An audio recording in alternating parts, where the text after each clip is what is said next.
نحمده ونصلي ونسلم على رسوله الكريم اما بعد اعوذ بالله من الشيطان الرجيم بسم الله الرحمن الرحيم فلا وربك لا يؤمنون حتى يحكموك فيما شجر بينهم اللهم صل على محمد وعلى آل محمد كما صليت على إبراهيم وعلى آل إبراهيم إنك حميد مجيد اللهم بارك على محمد وعلى آل محمد كما باركت على إبراهيم وعلى آل إبراهيم إنك حميد مجيد۔ کب یاروں کو تسلیم نہیں، کب کوئی عدو انکاری ہے، کب یاروں کو تسلیم نہیں، کب کوئی عدو انکاری ہے، اس کوہ طلب میں ہم نے بھی دل نظر کیا جاں واری ہے، کچھ اہل ستم کچھ آل حشم میں خانہ گرانے آئے تھے، کچھ اہل ستم کچھ آل حشم میں خانہ گرانے آئے تھے، دہلیز کو چوم کے چھوڑ دیا، دیکھا کہ یہ پتھر بھاری ہے، زخموں سے بدن گلزار سہی تم اپنے شکستہ تیر گنو، زخموں سے بدن گلزار سہی تم اپنے شکستہ تیر گنو، خود ترکش والے کہہ دیں گے یہ بازی کس نے ہاری ہے۔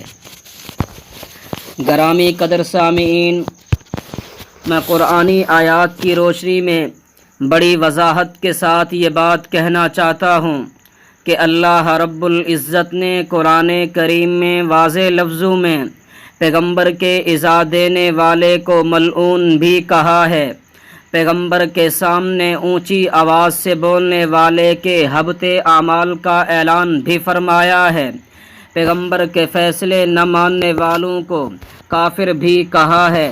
اور یہ بات میں اس لیے بھی کہتا ہوں، ہمارے لاہور کا رہنے والا ایک ملعون جاوید غامدی، جس نے ان دنوں میں توہین رسالت کے ارتکاب کرنے والوں کی حمایت کرتے ہوئے یہ جملہ بکا ہے کہ توہین رسالت کی سزا کفر قتل نہیں ہے، میں کہتا ہوں دلائل اس بات پہ گواہ ہیں، میں بڑے اختصار سے بات کر رہا ہوں، قرآن اٹھا کے دیکھو، قرآن پیغمبر کے ایذا دینے والے کو ملعون بھی کہتا ہے، پیغمبر کے سامنے بلند آواز سے بولنے والے کے حبط اعمال کا اعلان بھی کرتا ہے، پیغمبر کے فیصلے نہ ماننے والوں کو قرآن کافر بھی کہتا ہے۔ اور اس موقع پہ آیت اتری ہے جب حضرت عمر کے سامنے یہودی نے کہا تھا، حضور یہ جو منافق مجھے آپ کے پاس لایا ہے یہ پہلے مجھے پیغمبر کے پاس لے کر گیا تھا، نبوت نے فیصلہ میرے حق میں کیا ہے۔ حضرت عمر نے اس منافق سے پوچھا کہ یہودی یہ بات ٹھیک کہتا ہے؟ اس نے کہا جی ٹھیک کہتا ہے۔ عمر بن خطاب نے تلوار کو میان سے لیا اور اس منافق کے سر کو قلم کر کے اعلان کیا کہ جو پیغمبر کے فیصلے پہ راضی نہیں ہے عمر کی تلوار اس کا فیصلہ کرے گی۔ منافقین کہنے لگے عمر نے جرم کیا ہے، خدا نے آیت اتاری ہے فلا وربک لا یؤمنون حتی یحکموک فیما شجر بینہم، پیغمبر عمر ٹھیک کہتا ہے، منافق غلط کہتے ہیں، پیغمبر کا فیصلہ نہ ماننے والے کی سزا قتل ہے۔ حضرت علی المرتضیٰ نے پیغمبر کا ارشاد یوں بیان کیا، ابو القاسم دمشقی رحمۃ اللہ علیہ نے اپنی کتاب الفوائد کے اندر یہ روایت نقل کی ہے، من سب نبیا من الانبیاء فاقتلوہ ومن سب واحدا من اصحابی فجلدوہ، کہ جو پیغمبر کو گالی دے اس کی سزا قتل ہے۔ ہم حکمرانوں یہ بات واضح لفظوں میں کہتے ہیں کہ جو پیغمبر کی گستاخی کرے گا اس کو قتل کیا جائے گا۔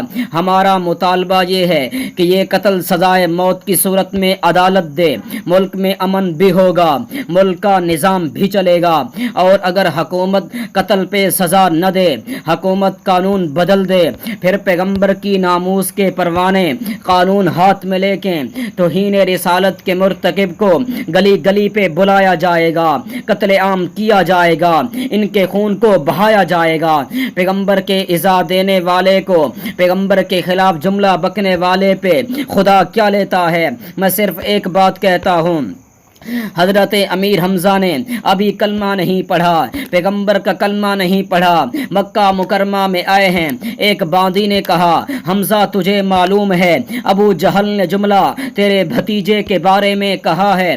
حضرت حمزہ نے ابو جہل سے پوچھا عمر بن ہشام تو نے جملہ کہا ہے؟ اس نے کہا جی میں نے کہا ہے۔